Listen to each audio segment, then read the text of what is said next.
Alright, so reworking The Last Jedi wasn't easy. I'm in the camp that thinks it's one of the better Star Wars films of the Disney era. I find the theme of needing to look forward, not backwards, to be important to Star Wars as a whole. But that anti-nostalgia statement seemed to have been rejected by the fans and later the studio itself, even though they greenlit the film to begin with. So my goal here is to keep that message in a way to both follow my Force Awakens rewrite, and I want to smooth out some of the rougher, more off-putting aspects of The Last Jedi, while keeping the statement on Star Wars intact as a whole. I'll be breaking this down by storyline, like I did with characters in my last video. I hope you like it. I'm Greg, and this is my version of The Last Jedi. Let's do this. So I want to begin the crawl with the First Order quickly growing in power, thanks to the leadership of a former Empire general. It won't be long to reveal that it is Thrawn, giving the expanded universe fans some hype. He will take on the role that Snoke had in the original, as the scary evil leader. I forgot to mention in my Force Awakens video, Snoke isn't in this. We don't need a cheap Emperor substitute for 2 movies. Thrawn works much better in this film because we get somebody who can lead the First Order into a position where they can potentially take over, while also serving as a foil for Kylo Ren. We have them butting heads, with Kylo seeing that the Order is more willing to side with Thrawn than him. The voice of the First Order in this conflict will be Captain Phasma, because again, the character doesn't really have anything to do in these movies, and I think this allows more drama from the character, instead of showing up out of nowhere for an action sequence when the character hasn't been in the rest of the movie. Alright, so let's move on to... When The Last Jedi begins, the First Order is attacking a Republic base, and a bomber team is trying to take out their big-ass dreadnought. Let's tweak that action beat a little. The bombers are still going after the ship, but they're being held back until a group of fighters come out of nowhere and rescue them. This is going to be a team of pilots brought together by Poe, who has been alive this entire time. He gets that Han in A New Hope moment, where he swoops in and saves everyone, being a big hero, and hopefully surprising fans that he's alive. Again, it's like poetry, so if they rhyme. Every stanza kind of rhymes with the last one. Hopefully it'll work.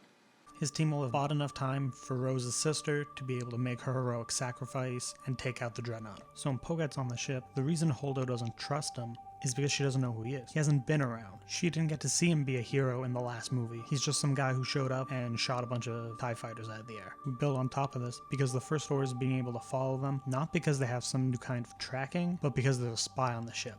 We don't know who it is, they don't know who it is, and now Holdo and Poe are a lot more tense because they don't know if they can trust each other. She ends up trying to lock him up, and he tries to overthrow her, and it's only resolved when Leia finally wakes up. She's the respectable voice of reason that both of them can trust to sign off on the other one.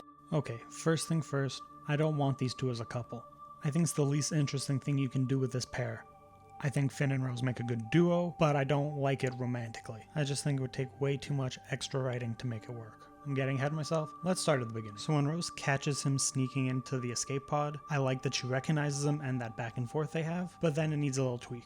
Instead of just stunning him, I like her to get really upset and tackle him down. They sort of wrestle a bit, him just trying to get her off of him, her trying not to let him get away, and it ends up launching them off the ship. That just has a little more of that old school serial action vibe that the Star Wars films are emulating. Their escape pod is going to get captured, and they're going to be jailed on a First Order ship.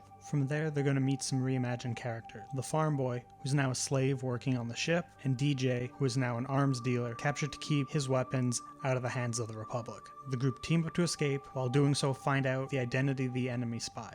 I like the idea of it being the character Snap Wexler, a recognizable character and actor who we see a little bit in the first film. This gives us another instance of taking someone who's not really doing much and giving them something. Plus he's in the movies because he's one of JJ's friends, so I think that would make him a less obvious choice for the spy. So Rose and Finn manage to transmit the identity of the spy to the Republic ship, but while they're doing that, DJ sells them out to Thrawn. From there, it plays out more or less the same in terms of action beats. Okay.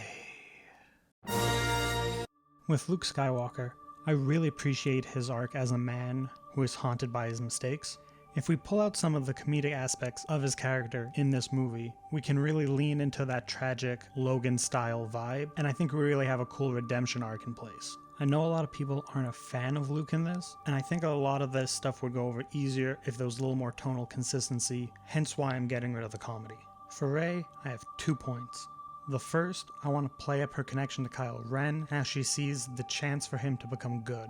It will set up the knife twist that Kylo was just using her because he knew he needed her help to kill Thrawn and take over. Second, I really want to dig into the fact that Rey can easily tap into the dark side of the Force without even trying. By the end of the movie, we should really feel like from Rey, we are moving past light versus dark, entering new territory. It's why Luke is the Last Jedi, because Rey will be something new. That's what her cave scene will represent, not figuring out who her parents are, where she comes from, but where she is going, and what she will be.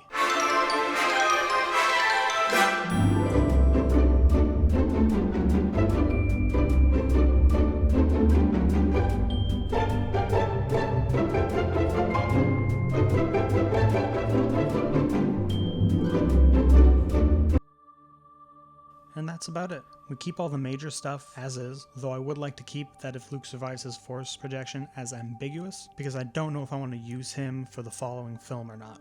I hope you enjoyed my take on The Last Jedi. I gotta say, I think it turned out pretty well all in all, so yeah, I'm gonna start trying to put out the dumpster fire that is The Rise of Skywalker. Have yourself a good day.